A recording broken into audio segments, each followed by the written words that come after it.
High আমার কলেজার ভাইয়া ও আপুরা, তোমরা সবাই কেমন আছো?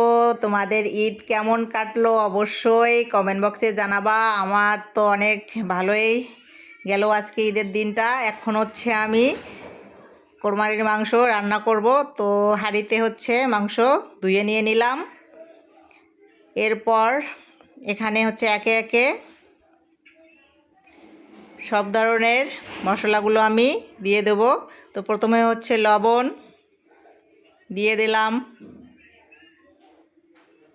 এরপর হলুদের গুঁড়ো পরিমাণ মতো দিয়ে দিলাম। তো এরপর গরম মশলা জিরার গুঁড়ো দিয়ে দিলাম,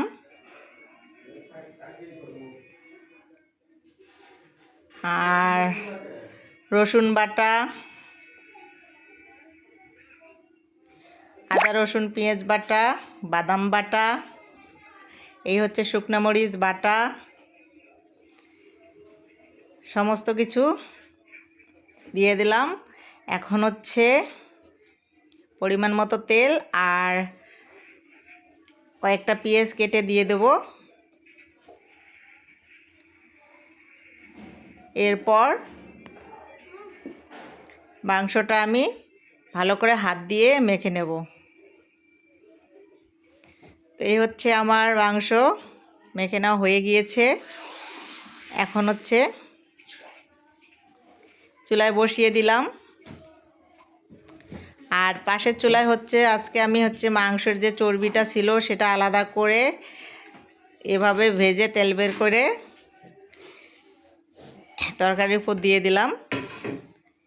তো এই যে দেখেন মাংসটা আমার একদম কষানো হয়ে গিয়েছে, কালারটা অনেক সুন্দর আসছে।